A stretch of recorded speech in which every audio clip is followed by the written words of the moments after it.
kecundang berkali-kali,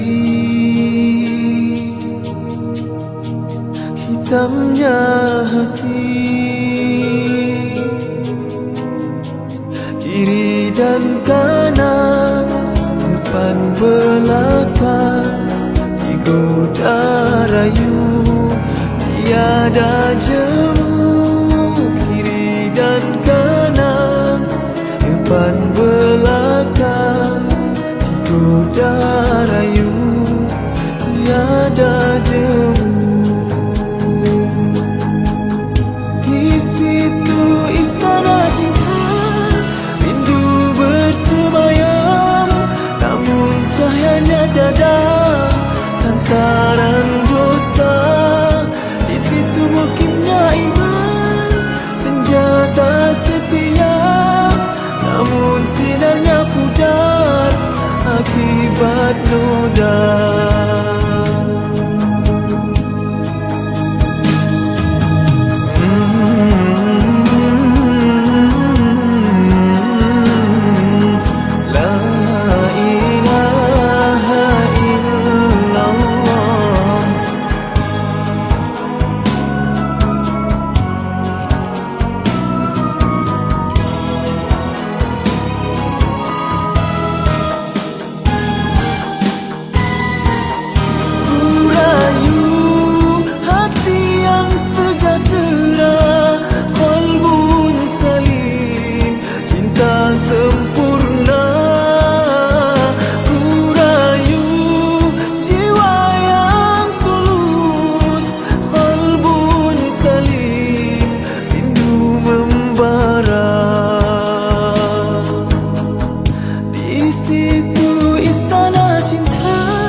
Namun cahayanya tiada lantaran dosa.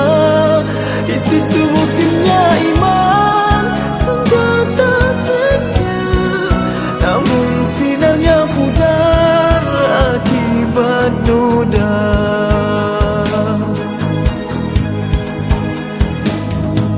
Berulang-ulang langkah kecundang berkali-kali, hitamnya hati.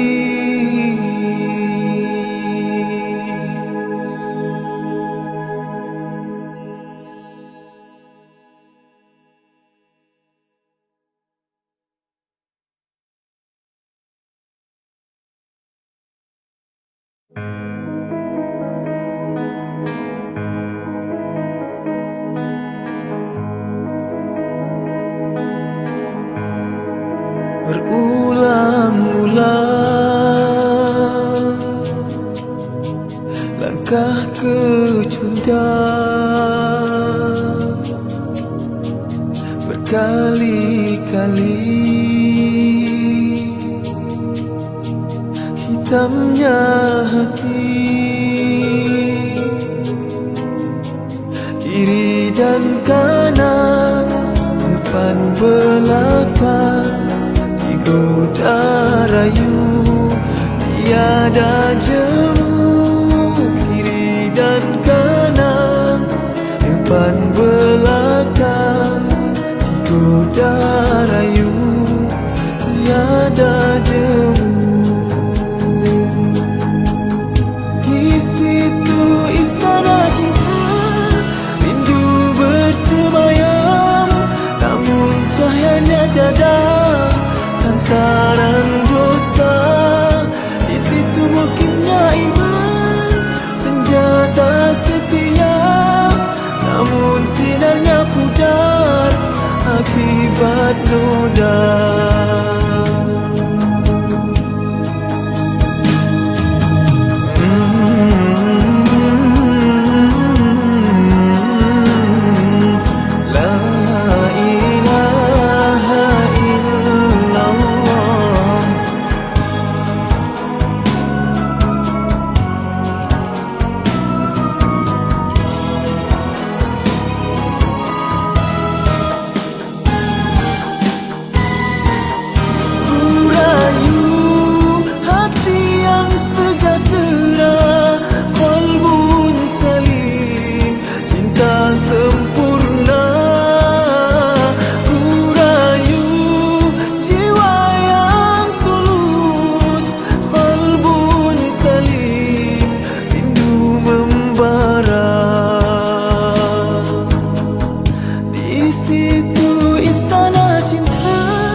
Berulang-ulang langkah kecundang, berkali-kali hitamnya hati.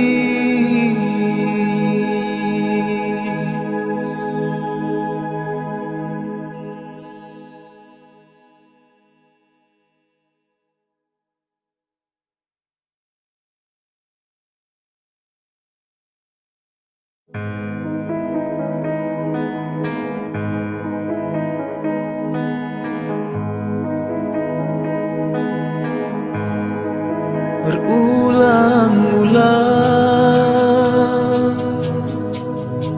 langkah kecundang.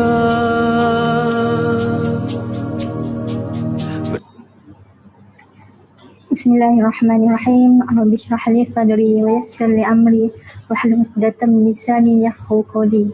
Alhamdulillah, bertemu kita kembali dalam pengajian telaki pada malam ini menerusi kitab Hikam. Alhamdulillah, pada malam ini Ustazah akan kupaskan pengajian kita pada malam ini bertajuk Ruh Amal Adalah Ikhlasmu. Alhamdulillah, terima kasih kepada sahabat-sahabat yang menonton pengajian kita pada malam ini. InsyaAllah. Okey, untuk sahabat-sahabat, tuan-puan semua boleh bantu komen adakah suara saya clear? Kita test suara, sama ada suara saya clear ke? Okey, Alhamdulillah. Malam ini ada bersama dengan kita Puan Latifah Muhammad, Norma Maknawi, Azlina, Lim Nasir. Alhamdulillah, Puan Fatimah kata clear. Ida Ummu Iman clear. Alhamdulillah, sound okey. Syukur. Alhamdulillah, pada tuan-puan yang baru masuk, pengajian kita pada malam ini menerusi kitab Hikam bertajuk Ruh Amal Adalah Ikhlasmu. InsyaAllah tuan-puan boleh sediakan nota, pen, boleh catat nanti ketika pengajian Ustazah. Okay, pada tuan-puan yang ingin mengulang kaji pengajian kitab Hikam yang lepas, tuan-puan bolehlah ke YouTube Ustazah Nurhafizah Musa TV Online. InsyaAllah di situ tuan-puan boleh dapatkan banyak video-video kuliah pengajian untuk diulang kaji ataupun untuk muhasabah bersama dengan keluarga.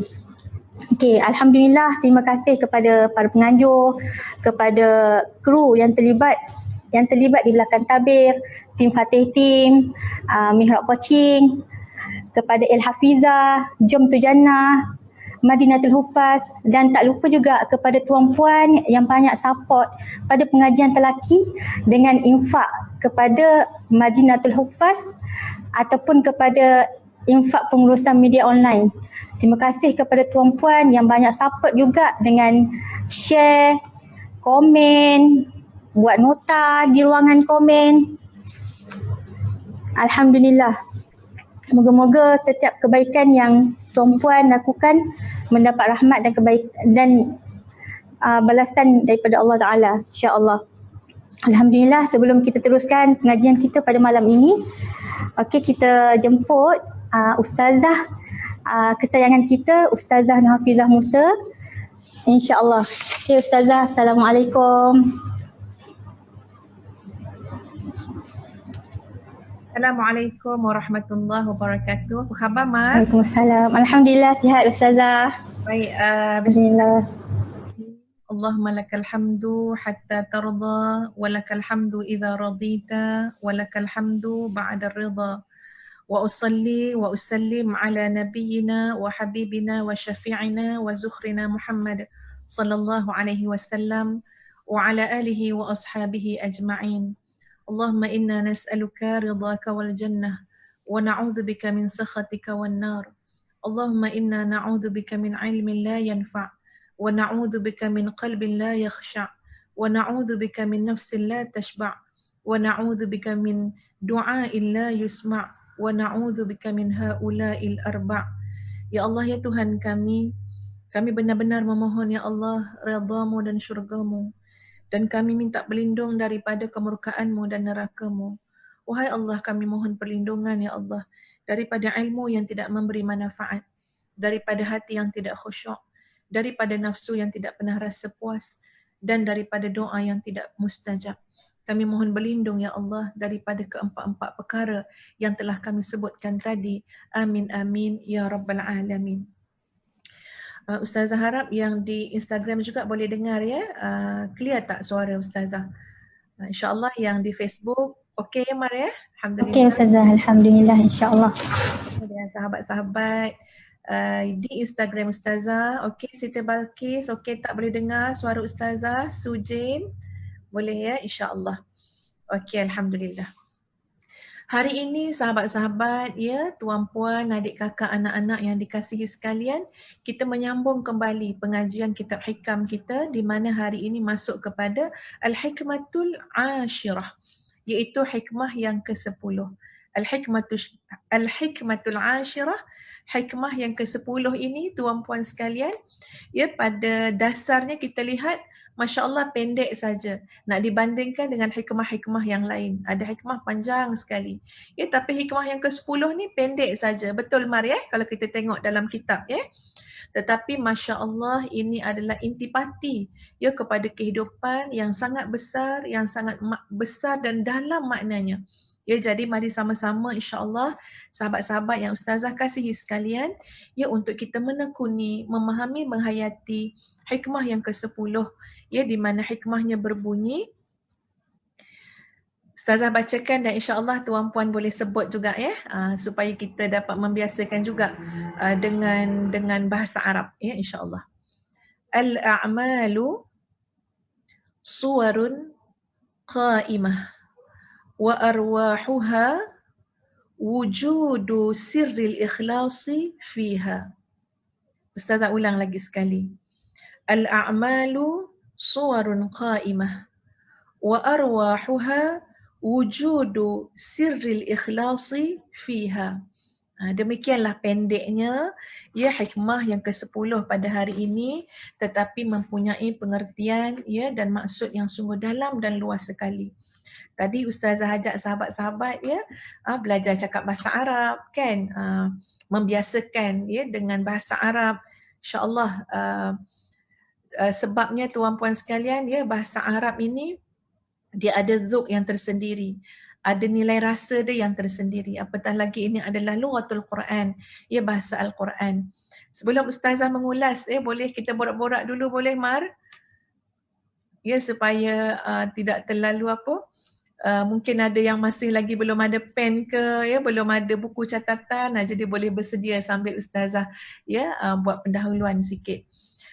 Yang tadi Ustazah menyebut tentang bahasa Arab. Ustazah pernah sebut banyak kali di banyak tempat kalau bercakap tentang pendidikan anak-anak, Ustazah sangat mengesyorkan ya anak kita yang kecil-kecil, anak kita yang baru sekolah rendah, ya, insya-Allah masih punya peluang kesempatan yang sangat luas untuk kita didik supaya dia pandai bahasa Arab.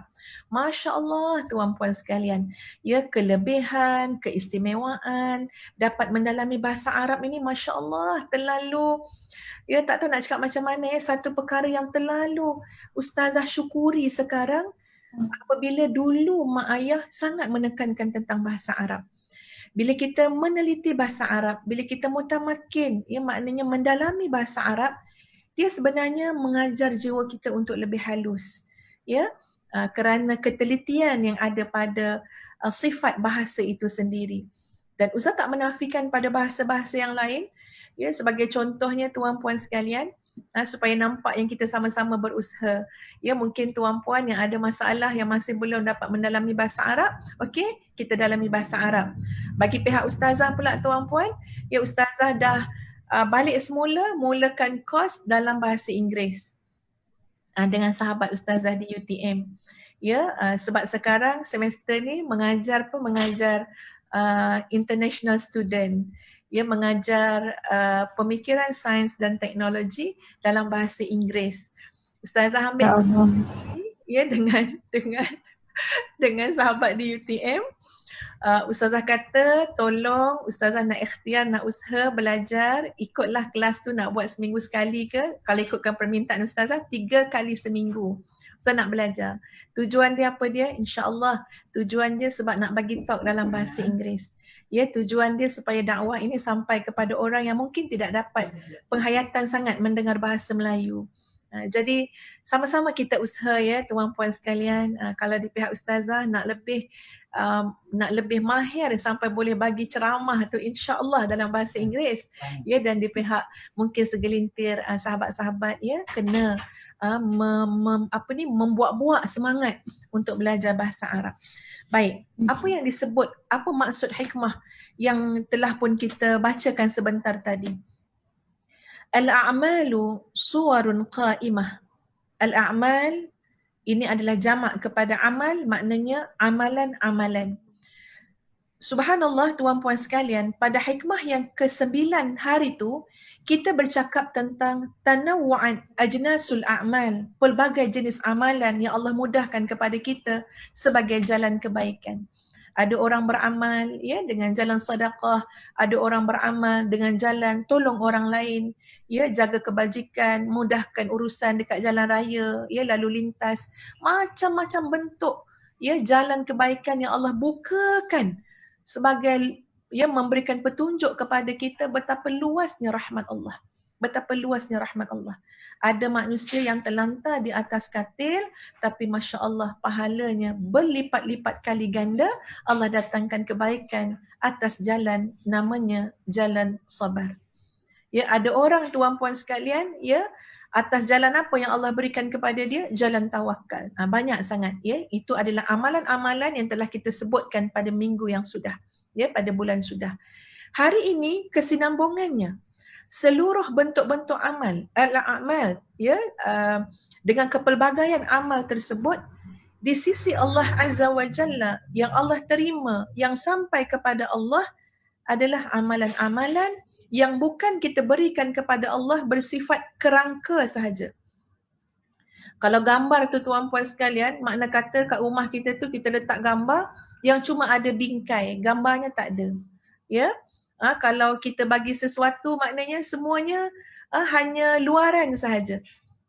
Sebab dalam hikmah ini disebut amalan-amalan itu merupakan gambaran-gambaran zahir.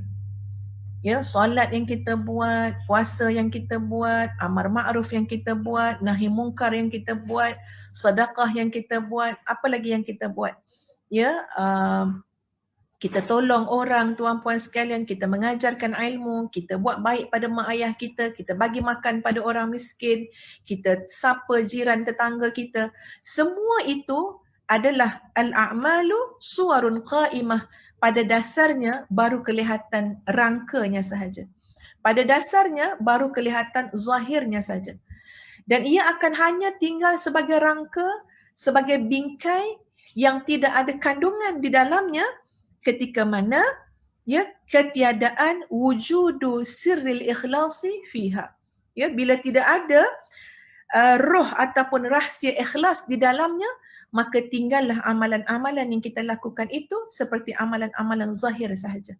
Ya, maknanya tidak ada kandungan dia, tidak ada intipati dia, tidak ada value dia, tidak ada nilai dia, tidak ada. Allahu Akbar tuan puan sekalian. Ya, ustazah teringat satu kisah yang sederhana.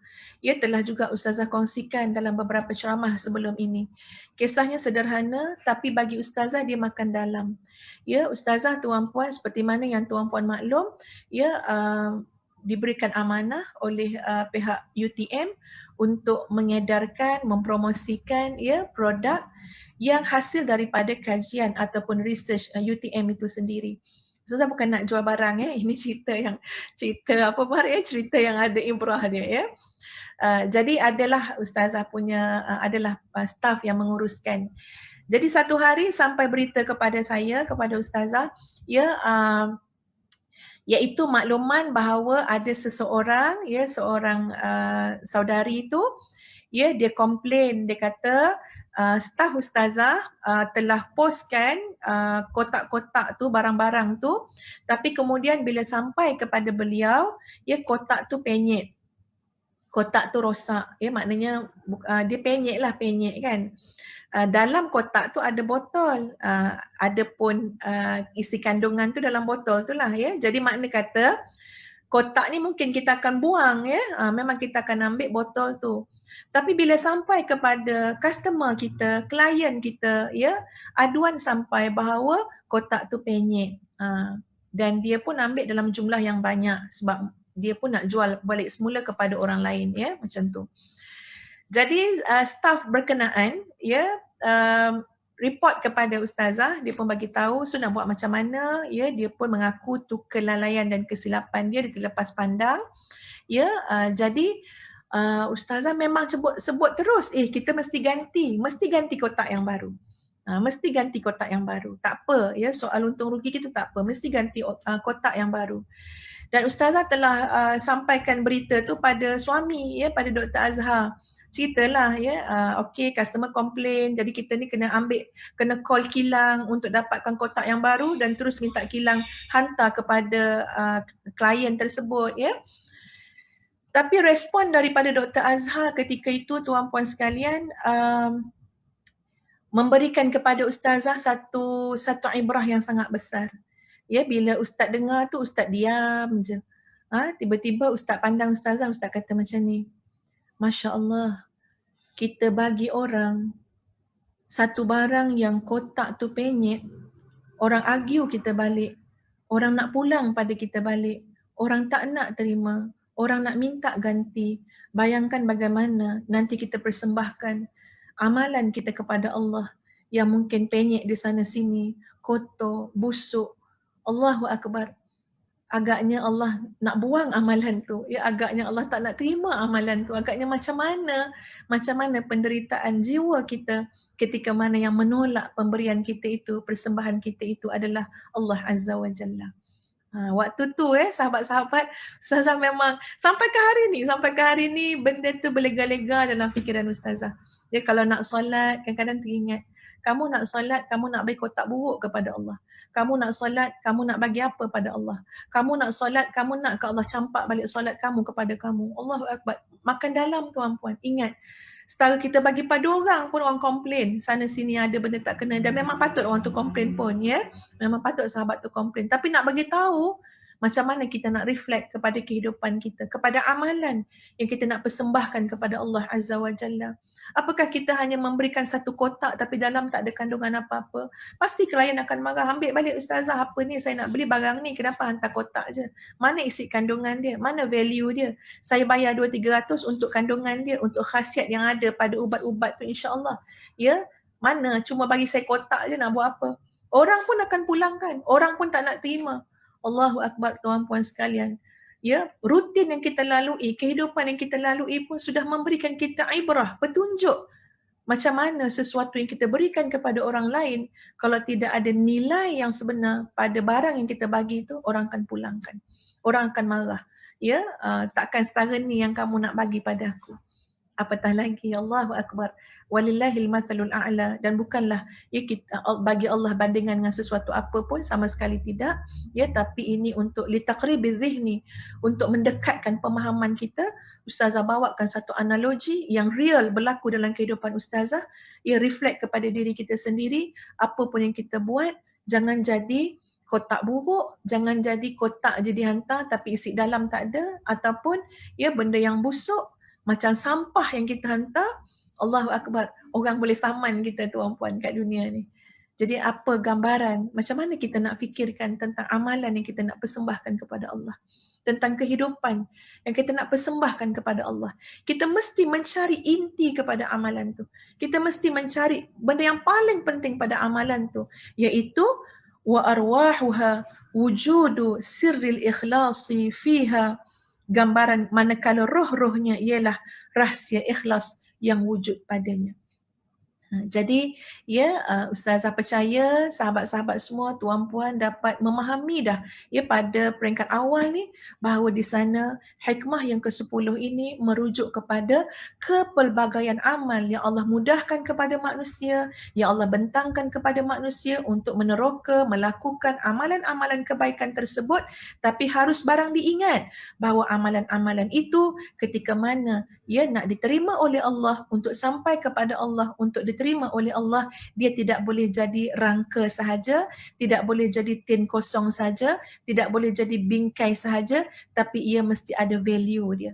Ya, dia mesti ada nilai dia. Dia mesti ada rohnya, dan roh yang kita bincangkan pada hari ini ialah kewujudan ikhlas di dalamnya. Allahu Akbar, ya muslimin muslimat yang dikasihi sekalian. Ikhlas ni tuan-puan sekalian adalah satu perkara yang kita kena muhasabah sendirian ya antara kita dengan Allah Azza wa Jalla. Sebab itu Ustazah pun ada catat ya tuan-puan sekalian, di antara amalan-amalan yang boleh jadi ubat hati untuk lebih ikhlas. Ya. Sebab ialah Ustazah percaya kita selalu je bincang bab ikhlas ni kan, ya ramai je kita pun selalu bercakap pasal ikhlas. Tapi kita nak pergi satu anak mata lagi, satu takuk tuan-puan, upgrade ya supaya benar-benar mudah-mudahan kita tergolong dalam golongan orang-orang yang ikhlas. Jadi di antara ubat hati, penawar supaya kita lebih mudah untuk tergolong dalam golongan orang yang ikhlas, di antaranya ialah tuan-puan sekalian, ia dengan memperbanyakkan sedekah, terutama sedekah yang bersifat sampai ke tahap ithar. Ithar, apa dia ithar?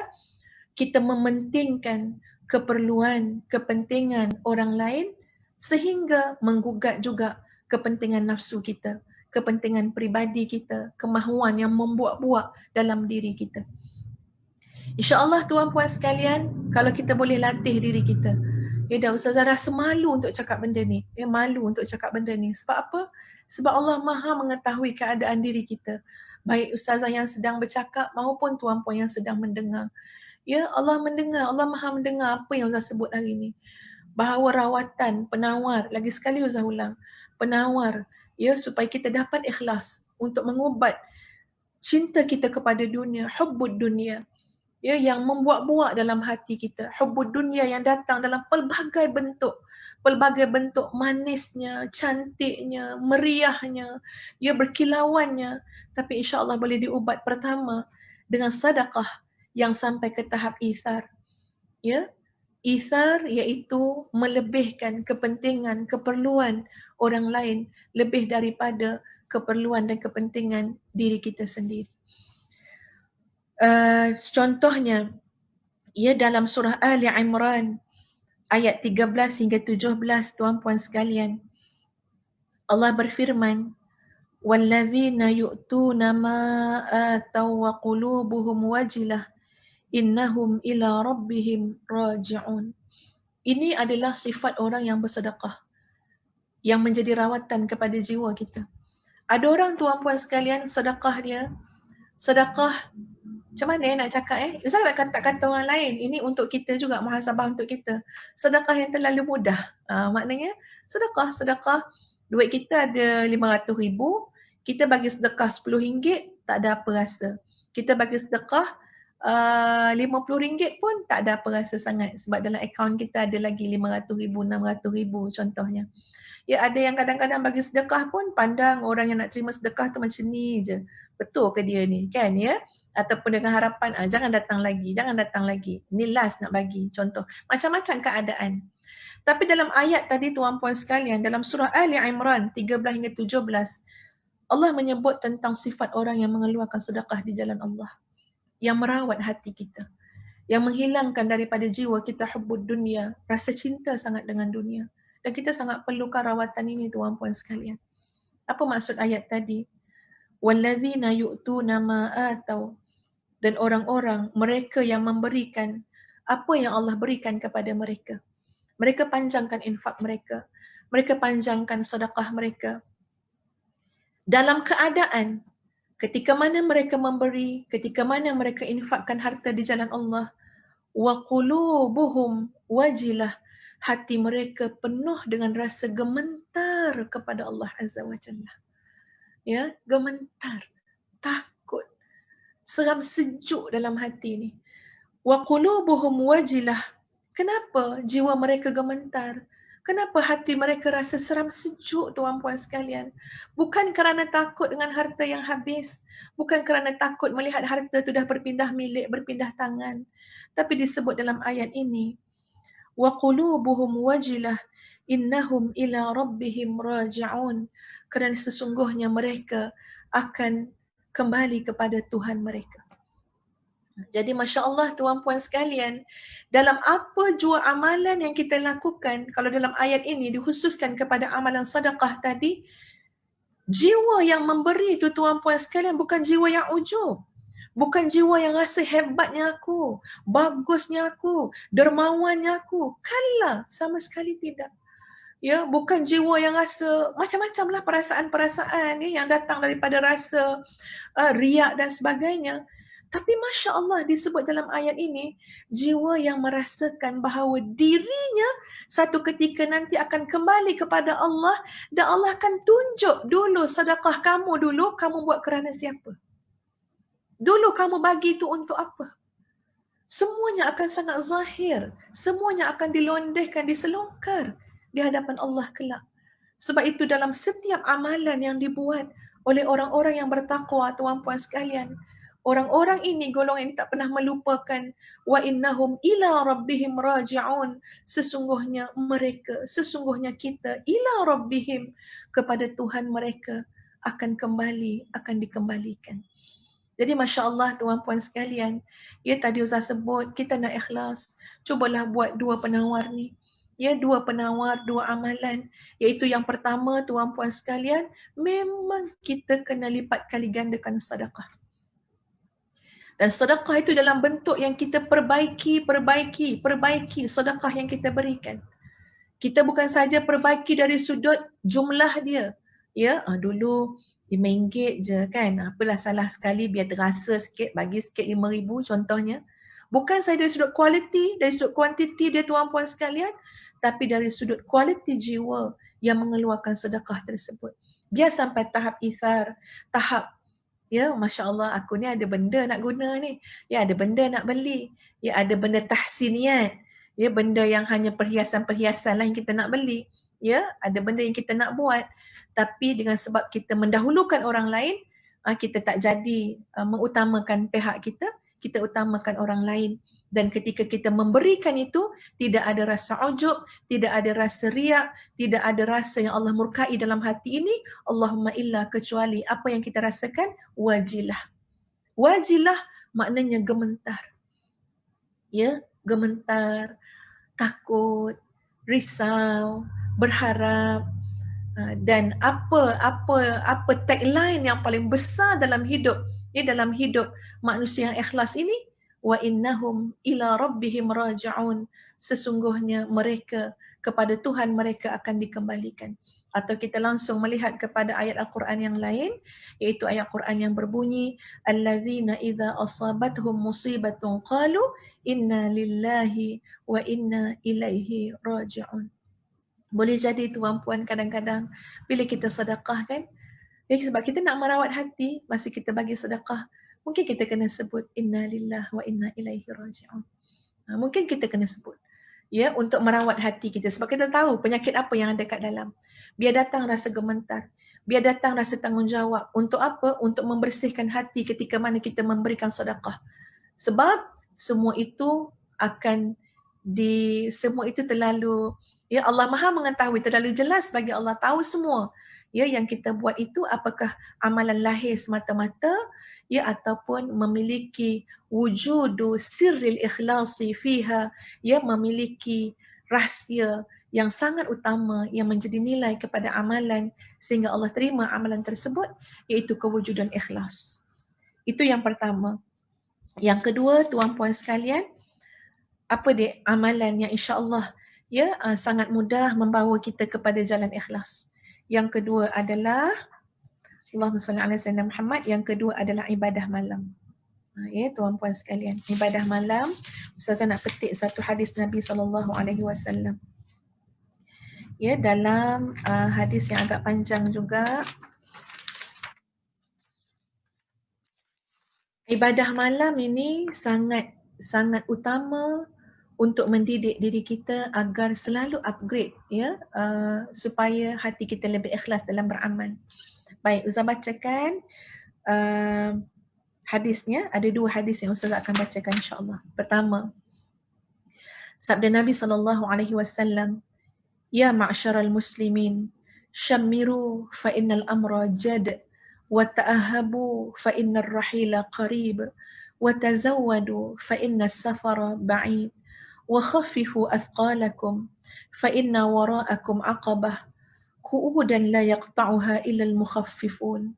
Ayyuhan nas, inna baina yaday sa'ah umuran shidadan wa ahwalan 'idhama wa zamanan su'ba yatamallaku fihi adh-dhulmah wa yatasaddaru fihi al-fisqah فيضطهد فيه الآمرون بالمعروف ويضام الناهون من المنكر فعدوا لذلك الإيمان عضوا عليه بالنواجذ والجأوا إلى العمل الصالح وأكرهوا عليه النفوس واصبروا على الضراء تفضوا إلى النعيم الدائم." Masya Allah tuan-puan sekalian, terlalu mulus sangat, murni sangat nasihat Nabi SAW kepada kita, yang Ustazah akan bacakan maksud dia. Ya ma'syaral muslimin, wahai sekalian orang-orang Islam, syammiru, bersiap sedialah, fa innal amra jaddun, kerana sesungguhnya urusan ini sangat serius. Masya Allah. Seriusnya urusan hidup kita, tuan-puan. Ya, dan Nabi sebut syammiru, bersiap sedialah, fa innal amra jaddun, segala urusan yang ada di hadapan kita adalah urusan yang penuh dengan keseriusan, yang perlu kepada bersungguh-sungguh. Wa ta'ahabu fa innar rahila qarib, bersiap sedialah kalian kerana saat berpindah sudah semakin hampir. Allahu akbar. Ya, tak tahulah macam mana ya. Kalau kita rasa macam Allah ya Tuhan, ya sayangnya Nabi kat kita, rasa Nabi pujuk-pujuk kita. Ya, bersiap sedialah Nabi kata. Kerana apa? Kerana saat berpindah tu dah makin dekat. Allahu akbar. Ya, berpindah daripada alam dunia kepada alam barzakh. Nabi sebut dulu lagi, bersiap sedialah saat berpindah semakin dekat.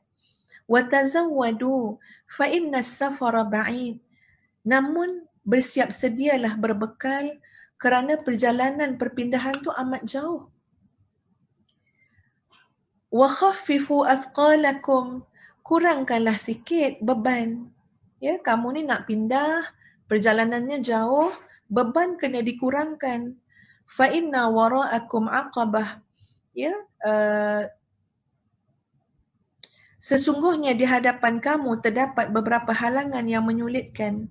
Tidak akan berjaya merentasi perjalanan ini melainkan orang yang tangkas langkahnya.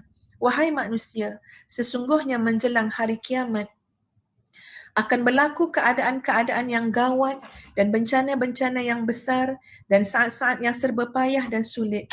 Di waktu itu, golongan yang zalim berkuasa, golongan yang fasik mempunyai kedudukan penting, sedangkan golongan yang mengajak ke arah ma'ruf ditindas, manakala golongan yang melarang kemungkaran ditekan. Hendaklah kalian bersiap sedia bagi menghadapi hal itu semua dengan bekalan iman. Fa'iddu lidzalikal iman. Siap sedialah dengan bekalan iman. Perbanyakkanlah, berpegang dan berpautlah kepada keimanan sekuat-kuat yang kamu boleh. Perbanyakkanlah amal-amal soleh, paksakanlah diri kalian untuk mentaatinya. Bersikap sabarlah kalian menghadapi bencana dan kesusahan, nescaya kalian akan mendapat ganjaran syurga yang abadi. Nabi SAW bersabda kepada Abi Zar dalam nada pertanyaan, "Lau aradta safaran a'addat lahu 'uddah?" Sekiranya engkau nak mengembara, wahai Abu Zar, apakah engkau akan membuat persiapan? Lalu Abu Zar menjawab, "Na'am, ya ya Rasulullah, pasti aku akan buat persiapan." Lalu Nabi menyambungnya, "Fa kaifa bisafari tariqil qiyamah?" Lalu wahai Abu Zar, bagaimana dengan perjalanan kamu menuju hari kiamat? Ustazah berhenti sekejap kat sini, nak ulang balik tuan puan sekalian, bayangkan soalan ni untuk kita. Bayangkan soalan ni untuk kita. Saya ulang balik soalan Nabi SAW kepada Abu Zar. Fakaifa bisafari tariqil qiyamah? Bagaimana dengan pengembaraan kamu menuju hari kiamat? Cubalah kita jawab tuan puan. Bangun waktu malam, ya bersendirian, berkhalwat dengan Allah, bersunyi-sunyian dengan Allah. Tanyalah pada hati kita, pada diri kita, ya fakaifa bisafiri tariqil qiyamah? Macam mana wahai Hafizah perjalanan pengembaraan kamu ke alam barzakh? Bagaimana wahai Hafizah ya perjalanan pengembaraan kamu ke padang mahsyar? Jawab. Ya Nabi tanya Abu Zar. Lalu dijawab. Ya lalu Nabi pun ya melanjutkan daripada soalan tadi, ya Nabi pun menjelaskan jawapannya kepada Abu Zar. Ala unabbi'uka bima yanfa'uka dzalikal yaum? Mahukah kamu aku beritahu kepada kamu dengan perkara-perkara yang pasti akan memberi manfaat kepada kamu pada hari kiamat itu? Qala bala bi abi anta wa ummi ya Rasulullah. Maka dijawab oleh Abu Zar, bahkan benar wahai Rasulullah, aku nak sangat demi ayah dan ibuku. Maka Nabi pun bersabda, qala sum yauman syadidal hurri liyaumin nusyur. Nabi kata, persiapan kamu untuk hari akhirat, yang kita nak menghadap Allah seorang-seorang ni tuan puan sekalian, Nabi kata, sum yauman syadidal hur liyaumin nusyur. Berpuasalah kalian di hari yang panas terik demi menghadapi hari kebangkitan. Puasalah. InsyaAllah amalan puasa ni akan membantu kita untuk ikhlas. Ya, puasalah di hari yang panas terik. Dan memang ya bukanlah mudah bagi orang yang payah untuk puasa, untuk dia puasa. Dan Alhamdulillah untuk orang yang Allah permudahkan untuk puasa, syukurlah pada Allah dan nikmat yang sangat besar itu. Ya Nabi kata, bekalan hari kiamat, kamu masa kat dunia, puasa pada hari panas terik. Yang kedua, wasalli raka'atain fi dhulmatil laili li wahsyatil qubur. Salatlah 2 rakaat di tengah-tengah kegelapan malam. Li wahsyil qubur, demi persediaan kamu untuk menghadapi sunyi dan gelapnya kubur. Wahsy ni maknanya terasing, liar sangat. Ya, tak ada orang lain. Masya Allah, tak dapat nak gambarkan wahsy macam mana. Ya, terlalu liar keadaan dalam kubur itu. Kalau tak kena gaya. Gelapnya, sunyinya, sempitnya, panasnya. Kalau tak kena gaya tuan-puan. So kita siap. Dengan apa yang Nabi pesan, bangunlah 2 rakaat fi zulmatil lail, dalam ya tengah malam yang gelap pekat, untuk kamu siapkan bekalan li wahsyatil qubur, untuk menghadapi kesunyian dan kegelapan kubur. Wa hujju hujjatan li'adhaimil umur, tunaikanlah haji demi menghadapi cabaran-cabaran besar yang menanti. Wa tasaddaq bi sadaqatin ala miskin, hulurkanlah sedekahmu untuk si miskin. Au kalimati haqqin taquluha, atau ungkapkanlah senantiasa kalimah yang benar. Au kalimati syarrin taskutu anha, ataupun daripada engkau bercakap perkara yang buruk, maka belajarlah untuk membiasakan diam daripada bercakap perkara-perkara yang tercela. Ini adalah ya pesanan Nabi sebagai persediaan untuk hari ya yang terlalu panjang, yang terlalu jauh lagi tuan-puan sekalian perjalanan itu, iaitu untuk hari kiamat ataupun untuk alam barzakh yang lebih awal lagi daripada alam akhirat ataupun alam kiamat itu sendiri. Jadi kembali kepada apa yang telah ya Ustazah sebutkan tadi tuan-puan sekalian, bagaimana ya dididik kepada kita semua untuk menjaga ibadah malam, ya maknanya menghidupkan malam, mihrab kita tuan-puan sekalian itu terlalu memberikan insya-Allah kesan yang besar ya kepada qalbun salim, pembinaan jiwa yang sejahtera. Dalam Al-Quran, dalam surah Al-Muzammil ayat 6, ya Allah menyebut a'udzubillahi minasyaitonirrajim, firman Allah. A'udzubillahi minasyaitonirrajim. Inna nashi'atal laili hiya ashaddu wata'an wa aqwamu qila. Sesungguhnya nashi'atal lail, orang yang menghidupkan malam dia. Bagi segelintir orang, tuan-puan sekalian, mungkin ustazah, mungkin kita, malam dia mati. Malam dia mati. Kenapa malam dia mati? Dia pun tidur mati. Ya, malam dia mati, tak ada apa. Tak ada apa pun pada malam dia. Tapi bila sebut nasyiah, orang yang menghidupkan malamnya. Masya Allah, bagi segelintir orang, malam dia hidup. Ya, malam dia bercahaya. Malam dia merupakan anak tangga yang dia mendaki ke langit, tuan-puan sekalian. Ya, kepada alam yang, kepada ketinggian, pencapaian kerohanian, spiritual. Ya, malam yang hidup untuk kita mendekatkan diri kepada Allah. Fikir sama-sama apa yang Ustazah cakap ni, ya. Ustazah pun muhasabah kepada diri sendiri. Malu dengan Allah. Malam kita mati. Malu. Ya, jadi inna nasyi'atal lail, sesungguhnya orang-orang, jiwa orang yang terbentuk di waktu malam, hiya asyaddu wata'a, ya, orang yang menghidupkan malam ni, jiwa dia tuan-puan sekalian lebih mantap. Jiwa dia, kepribadian dia, sikap dia, keazaman dia, niat dia, hala tuju dia, semua lebih mantap. Wa aqwamu qila, dan kata-katanya lebih jitu. Masya Allah. Ya, aura dia sangat hebat. Di dunia lagi Allah tunjukkan. Ya, siapakah golongan itu? Nasyiatul lail ataupun inna nasyiatul lail, iaitu para penghidup-penghidup malam. Ya, orang yang mengobar, yang menghidupkan malam, itu adalah pribadi yang Allah akan berikan pribadi yang mantap.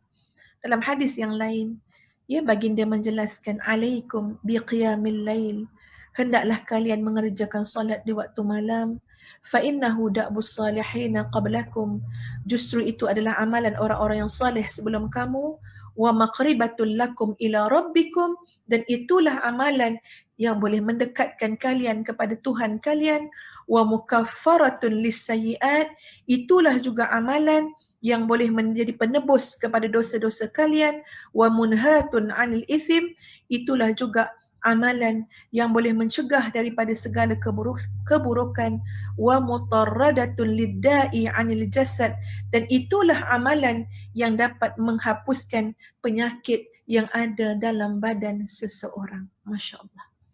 Sebab tu tadi tuan-puan sekalian, ya, Ustazah panjangkan ingatan ni kepada kita bersama bahawa ibadah qiyamul lail, ya, insya-Allah mulai saat ini kita berazam untuk cuba, ya, minta pertolongan dengan Allah, bergotong royong, suami isteri, keluarga, saling kejut mengejutkan, saling ingat mengingatkan, kerana ia adalah da'bus salihin, maqrabatul lakum ila rabbikum, mukaffaratun lissayiat, munhatun 'anil ithim, mutarradatun lidda'i 'anil jasad. Macam-macam Allah nak bagi.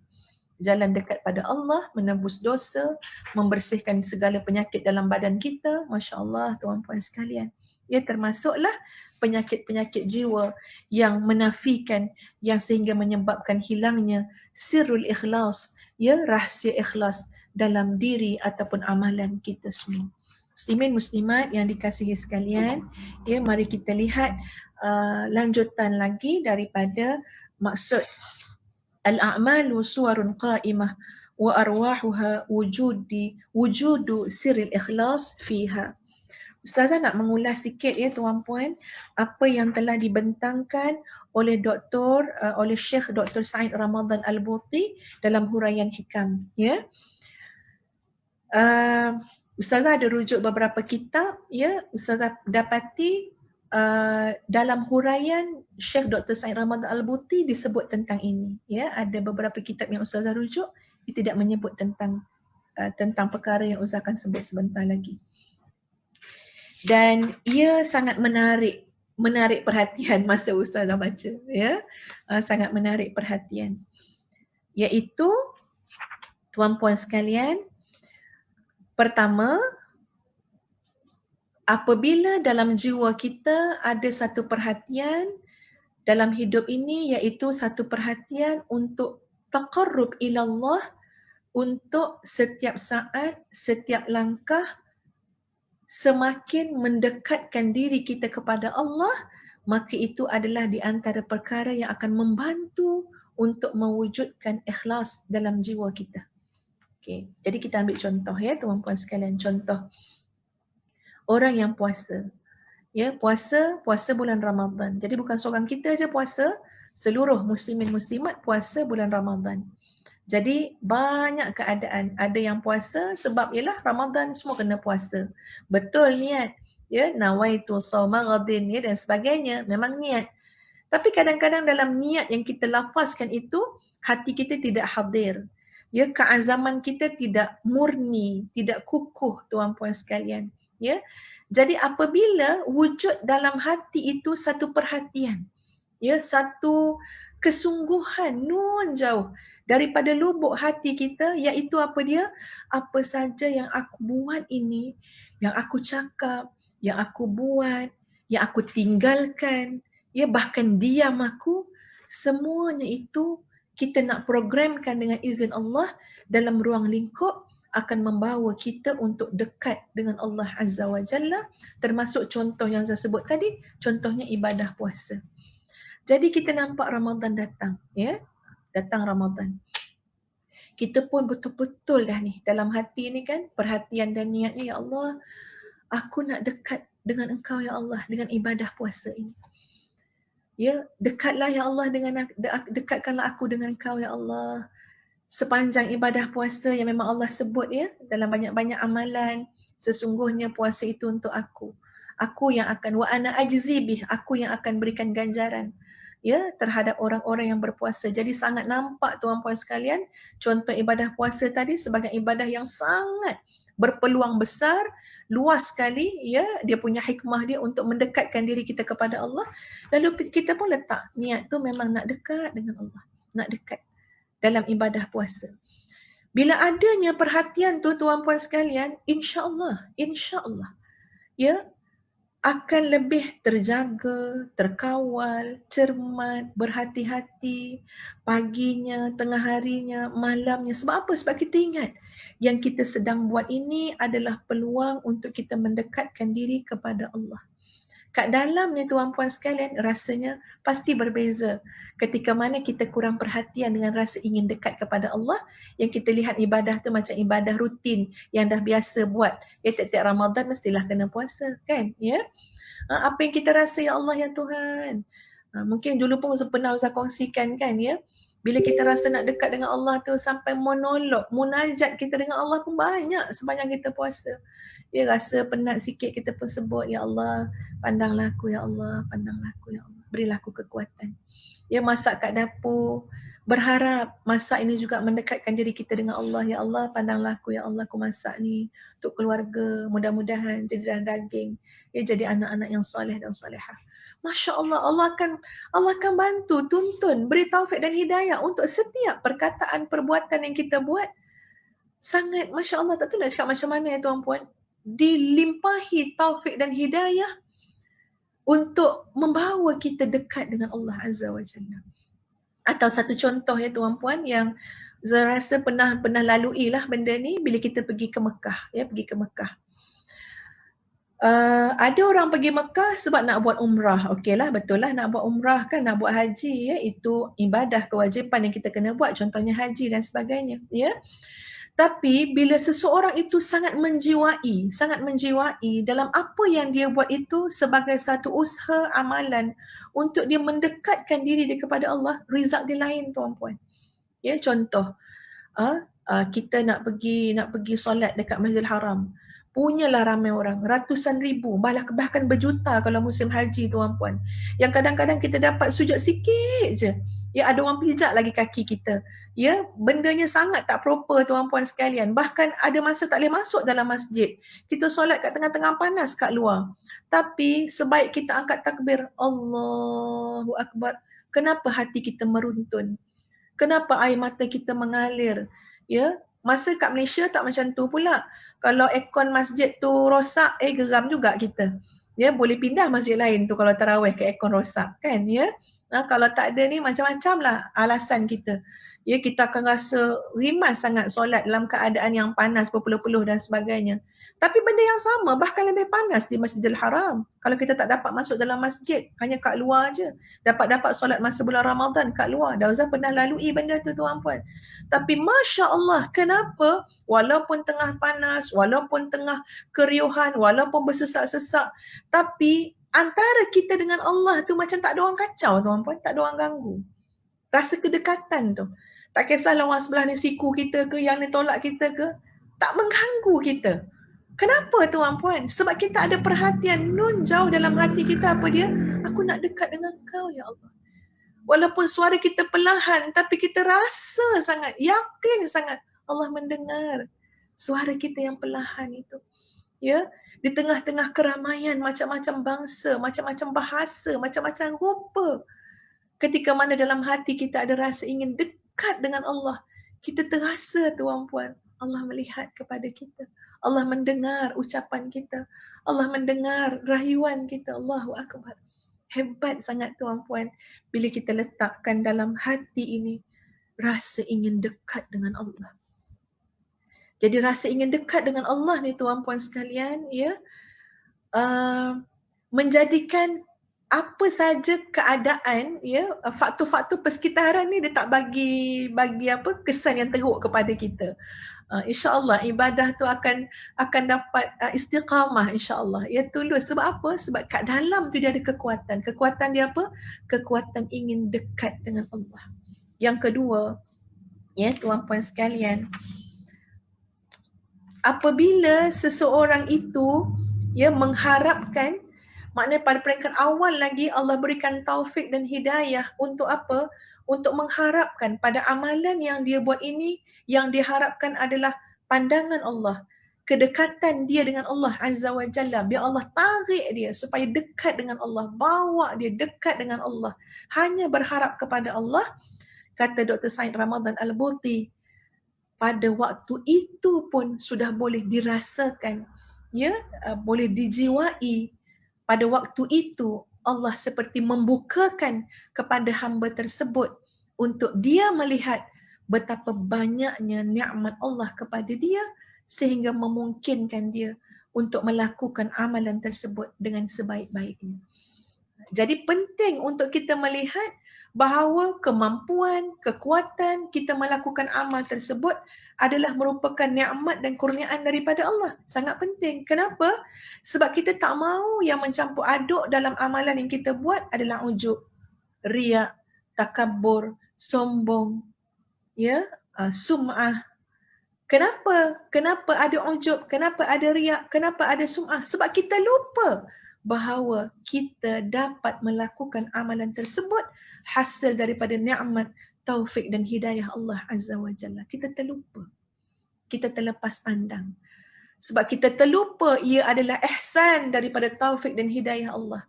Ia adalah pemberian ihsan daripada rahmat Allah. Kita terlupa, terlepas pandang. Lalu, boleh amalan yang kita buat itu diikuti dengan rasa riak. Amalan yang kita buat diikuti dengan rasa ujub. Padahal kita takkan pernah mampu untuk melakukannya, takkan pernah mampu untuk memikirkannya, untuk mengeluarkan kata-kata Allahumma illa kecuali dengan pertolongan Allah, kurniaan Allah, ya, dengan rahmat Allah Azza wa Jalla. Jadi tuan puan sekalian, ya, alangkah indahnya sebuah perjalanan yang penuh dengan keikhlasan yang telah disebut oleh Dr. Said Ramadan Al-Buti tadi, yang bermula dengan satu niat, kehendak, azimah, keazaman yang sangat hebat dalam jiwa kita, iaitu mengharapkan kedekatan dengan Allah Azza wa Jalla. Sebaik itu tuan puan sekalian, ya Allah tunjukkan depan mata zahir, mata hati kita apa dia, bahawa semua ini adalah hasil kurniaan, taufik dan hidayah, nikmat daripada Allah Azza wa Jalla. Dia boleh angkat takbir, nikmat dari Allah. Boleh sebut ayat Quran, nikmat dari Allah. Dia boleh ajak manusia kepada kebaikan, nikmat daripada Allah. Boleh cegah kemungkaran, nikmat daripada Allah. Allah beri kepada kita tawakal yang tinggi, tak rasa takut pun pada manusia. Kita hanya rasa takut pada Allah. Semuanya daripada Allah. So bila itulah susu galur ataupun proses kepada amalan yang kita lakukan, insya-Allah tuan puan sekalian, ya, mudah-mudahan amalan itu akan terpelihara daripada penyakit-penyakit yang boleh menyebabkan terhakisnya sirrul ikhlas fiha, kewujudan ikhlas yang menjadi ruh kepada amalan-amalan tersebut. Baik, ya, Ustazah harap semua boleh faham ya dengan apa yang Ustazah sampaikan. Tanya Mar dululah. Mar boleh faham tak Mar? InsyaAllah kalau Mar faham, insyaAllah yang lain-lain pun ya, insyaAllah boleh faham. Ya, Allah, Ustazah.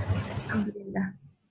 Okey, ada satu perkara yang ketiga ya yang di-highlightkan oleh Dr. Said Ramadan Al-Buti ialah yang ketiga, seperti mana orang yang dia buat tapi tak ikhlas, ya.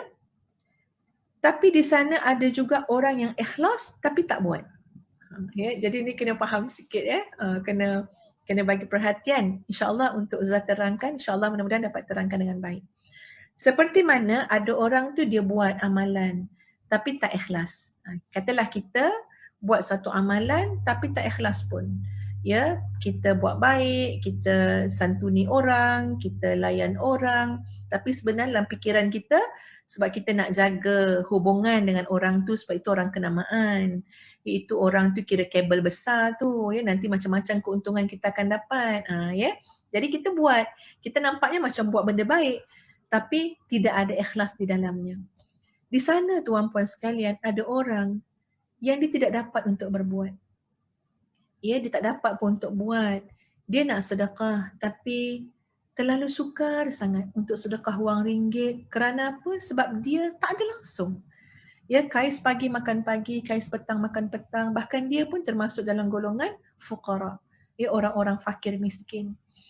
Ataupun orang tu ya dia nak sangat mendidik anak, menjadi anak-anak yang soleh, nak didik anak mencintai Allah dan Rasul, tapi dia kahwin pun tidak.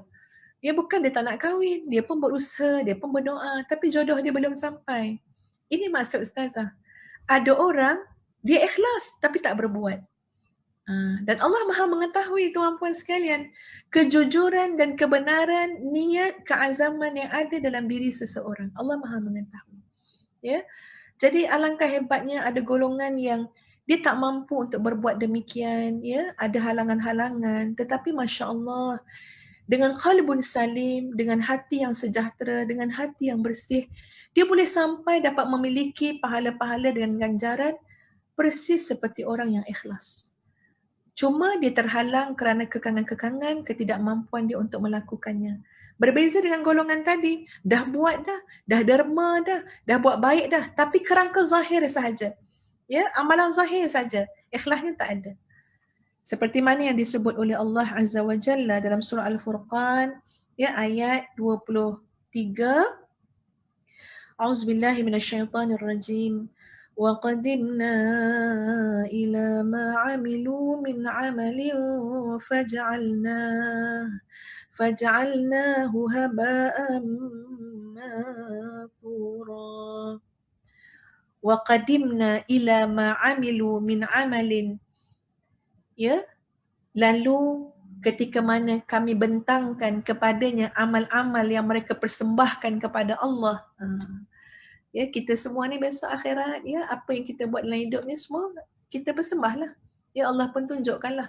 Allah pun bentanglah, kita pun bagilah kepada Allah, kita pun bentangkanlah kepada Allah. Tapi ingat apa Allah sebut dalam ayat ni? Faja'alnah, maka pada hari itu kami jadikan amalan yang mereka persembahkan kepada kami itu haba'am manthura, debu-debu yang berterbangan, amalan yang sia-sia, buah-buah kat lautan yang hilang. Nak bagi tahu semuanya tak ada manfaat, tak ada guna dan tidak diterima oleh Allah Azza wa Jalla. Jadi mungkin ayat ini ya patut kita hafal, ingat selalu sebagai muhasabah kepada diri kita masing-masing, iaitu waqadimna ila ma amilu min amal faja'alnahu haba'an manthura. Sahabat-sahabat yang Ustazah kasihi sekalian, ya, Memang kalau bercerita bab ikhlas ni memang panjang lah ya, perbincangan para ulama yang boleh kita rujuk ya tuan-puan. Ya, cuma ustazah nak mengakhirinya ya, pertemuan kita pada malam ini nak mengakhirinya dengan sepotong hadis Nabi SAW. Ya, nak menggambarkan betapa hebatnya niat ikhlas yang ada dalam diri seseorang. Walaupun zahirnya dilihat macam-macam oleh pandangan manusia, tapi Allah Maha mengetahui. Ya, tidak ada sesuatu pun yang luput daripada pengetahuan Allah yang Maha Adil, yang Maha mengetahui, yang Maha bijaksana, yang Maha menyantuni. Ya, jadi diriwayatkan oleh Abu Hurairah radhiyallahu an bahawa Nabi SAW bersabda, ada seorang hamba Allah pernah berazam. Azam dia apa dia? Aku akan bersedekah malam ini. Kemudian dia keluar dengan bekal sedekah tadi. Lalu dia menyerahkan sedekah itu kepada seseorang tanpa dia ketahui bahawa orang itu adalah seorang pelacur. Adapun ketika pagi menjelma, masyarakat membicarakannya. Sesungguhnya semalam terlihat kamu telah berinfak kepada seorang pelacur. Lalu orang tadi pun berkata, Ya Allah, ya Tuhanku, segala puji bagimu atas sedekahku malam tadi yang telah jatuh ke tangan seorang pelacur. Dia berkata lagi, aku akan sedekah lagi malam ini. Kemudian pada malam itu dia keluar dengan menyiapkan bekal sedekah. Dia menyerahkan sedekah itu ke atas tangan seseorang tanpa diketahui bahawa orang itu adalah orang kaya. Ketika pagi menjelma, masyarakat membicarakan, sesungguhnya kamu terlihat pada malam tadi telah berinfak kepada seorang yang kaya. Dia pun berkata, Ya Allah, ya Tuhanku, segala puji bagimu atas sedekah aku malam tadi yang telah jatuh ke tangan seorang yang kaya. Dia berkata lagi, malam ini aku akan bersedekah lagi. Kemudian malam itu dia siap dengan bekal sedekah. Dia menyerahkan sedekah itu pada seseorang tanpa dia ketahui bahawa orang itu adalah seorang pencuri. Ketika pagi menjelma, masyarakat membicarakannya dan berkata, sesungguhnya telah terlihat di kalangan kami, semalam kamu telah berinfak kepada seorang pencuri. Dia pun berkata, Ya Allah, ya Tuhanku, segala puji bagi kamu yang telah segala puji bagimu atas sedekahku yang telah jatuh ke tangan seorang pelacur, atas sedekahku yang telah jatuh atas seorang kaya, dan atas sedekahku yang telah jatuh ke tangan seorang pencuri. Maknanya apa tuan-puan? Ya Allah, sentiasa memuji Allah, mengingati Allah sebagai pemberi nikmat kepada amalan yang dia buat. Apa dia? Sedekah. Daripada berazam, kemudian menyiapkan bekal, kemudian keluar malam-malam untuk bagi sedekah.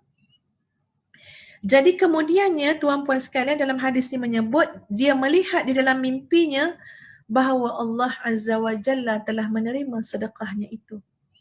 Sedekah kepada pelacur dengan harapan bahawa semoga melalui sedekah itu dia dapat berhenti daripada aktiviti berzina.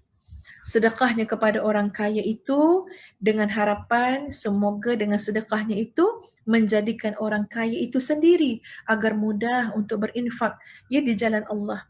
Sementara sedekahnya kepada pencuri itu dengan harapan semoga dia dapat berhenti daripada mencuri. Masya Allah, amalan daripada niat yang baik akan terus berbuah subur menjadi kebaikan-kebaikan yang beranak pinak menyebar luas tuan-puan kepada orang lain. Ini adalah hadis riwayat Al-Bukhari dan Muslim, hadis sahih. Ustaz percaya tuan-puan boleh dapat banyak pengajaran daripada hadis tadi. Dan tadi Ustaz teringat ya tuan-puan masa sebut tentang sedekah. Ya, sedekah-sedekah ni Ustazah baru ni ya menyampaikan sumbangan daripada NGO Muslim Care Malaysia Society ya. Sampaikan kepada orang-orang yang susah. Jadi salah seorangnya kami pergi kat satu rumah ya di mana makcik tu memang dia tak boleh berjalan dah. Makcik tu tak boleh nak berjalan sangat. asalnya memang tak boleh jalan langsung, tapi alhamdulillah lepas tu ya buat fisiologi sikit, dapatlah berjalan macam nak merangkak je makcik tu jalan. Sakit sangat badan dia apa semua. Ya, jadi dia pun bukan orang senang ya, orang susah. Ada seorang anak dia, anak lelaki dia, ya usia pun dah makin tua, dekat umur 60, banyak penyakit juga ya. Itulah anak yang menjaga dia lah ketika itu di rumah ya. Okey, jadi Ustazah bagi menyalurkan sumbangan kan daripada NGO tadi, Muslim Care tadi, ya bagilah beberapa perkara, beberapa barangan. Bayangkan tuan-puan sekalian, Masya Allah, Tabarakallahu ahsanul khaliqin. Bila kami nak balik, dalam keadaan susah dia nak berjalan tu, macam nak merangkak, terbongkok-bongkok tu, dia nak mencari sesuatu ya dekat tepi-tepi kain, ada satu tempat kain tu nak cari kat situ. Dia kata apa ni nak cari apa cik? Nak cari apa? Kejap ustazah, kejap dia kata. Ya, rupa-rupanya tuan-puan sekalian, dia keluarkan duit RM7. RM5 sekeping, lepas tu RM1. Ustazah dengan suami, dengan ustaz kan, ya. Dia keluarkan, dia nak sedekah kat ustazah dengan suami, ya. Dia nak sedekah. Dia kata, ambil ni, dia kata ambil. Jadi ustazah kata, apa ni, tak apa. Ya, dia kata ambil, dia cakap. Walaupun ialah tak adalah duit banyak, duit tak ada, dia cakap. Tapi dia, tuan-puan boleh faham maksud ustazah ya, macam mana, subhanallah. Ada orang yang sentiasa nak menerima je. Ya, nak menerima je kan. Tapi dalam keadaan dia yang uzur, dia memerlukan rawatan perubatan, dia pun bukan orang kaya, tapi dia berusaha untuk bagi pula sedekah kat ustazah. Ya, RM7 tadi, so bagi 2. Ya, sebab apa? Sebab dia kata tak sedap. Orang datang ziarah, berkunjung ke rumah, balik dengan tangan kosong. Masya Allah, Masya Allah. Allahu Akbar, ya, boleh jadi RM7-nya itu di sisi Allah. Terlalu hebat ya tuan-puan boleh jadi. Sebab dia tak ada harap apa-apa kan, tak nak nampak zahir, tak ada tunjukkan siapa-siapa, tak ada harap apa-apa, betul-betul nak bagi. Ya. Dan bila dia kata tak nak bagi orang datang bertamu balik dengan tangan kosong, jadi Ustazah minta kepada beliau, Ustazah kata tak apa makcik baca doa. Kami akan aminkan. Dan itu akan menjadi bekalan kami pulang. Adapun duit RM7 ni kami dah terima, tapi kemudian kami pulangkan balik kepada makcik RM7 ni. Ya. Jadi Ustazah rasa malu tuan-puan sekalian. Satu pelajaran yang Allah berikan kepada kami. Tengok macam mana ya orang yang susah, tapi jiwa dia jiwa orang kaya. Jiwa dia jiwa yang kaya.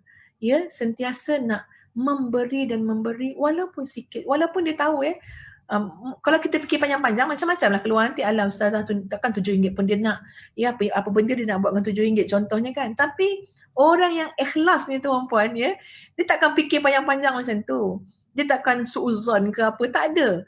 Kalau dia nak memberi atas nama Allah, dengan nama Allah, mengharapkan pandangan Allah sebagai satu kebaikan yang dia nak minta takarub kepada Allah, bagi je.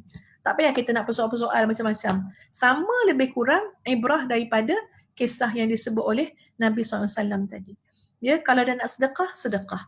Kalau panjang-panjang fikir ke, ikut pelacur ke, tok kaya ke, panjang pula ceritanya. Ya, kita bagi. Dalam hati tu, bila kita mengharapkan pandangan Allah, ikhlas kepada Allah, maka Allah akan menyusun semua itu menjadi ladang pahala, kebaikan yang subur, yang akan kembali kebaikan itu kepada kita sendiri di dunia dan juga di akhirat.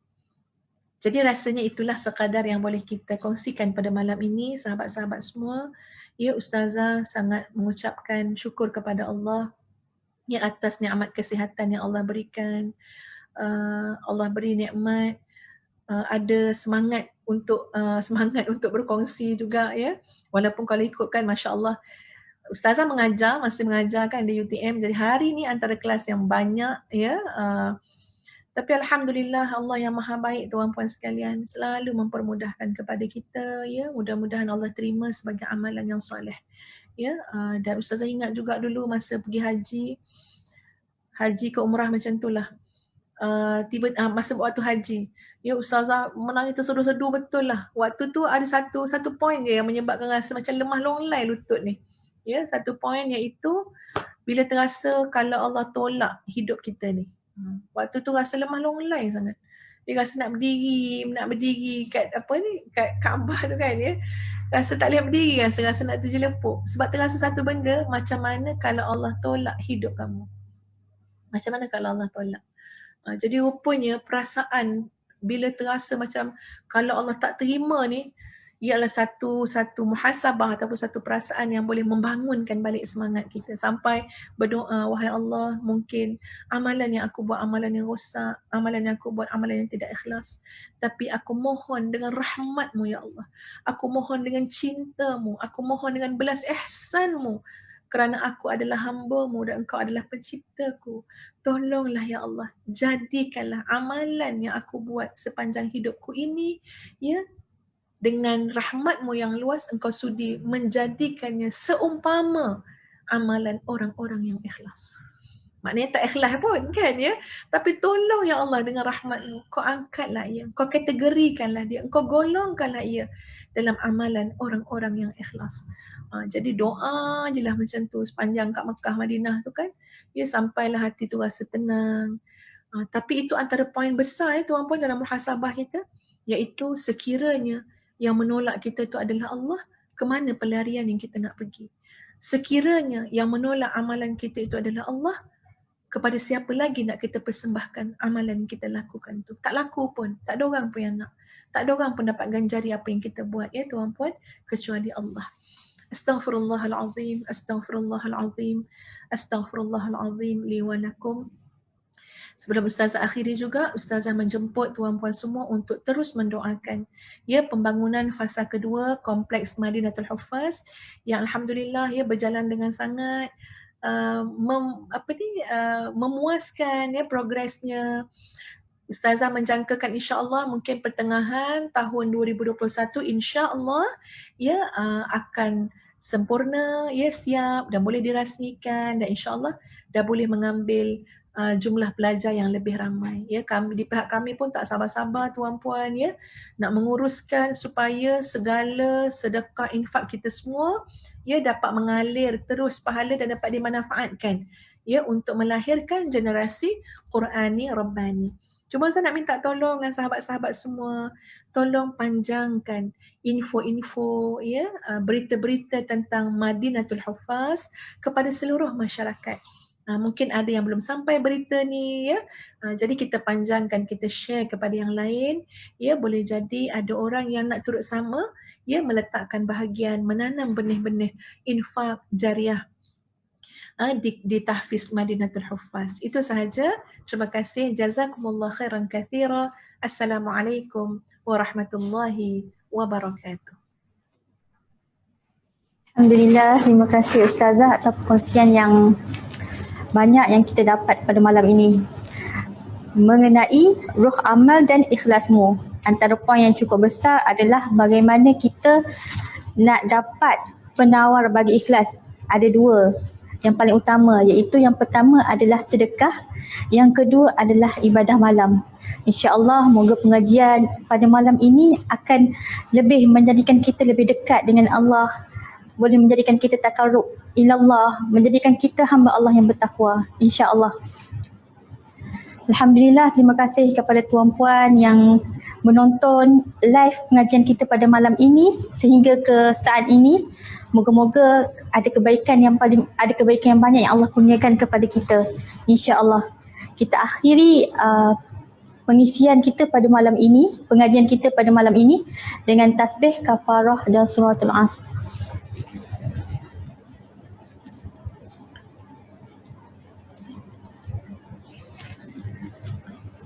Alhamdulillah, insya-Allah sahabat-sahabat semua boleh tonton video progres pembangunan Mahat Tahfiz Madinatul Huffaz fasa kedua, insya-Allah.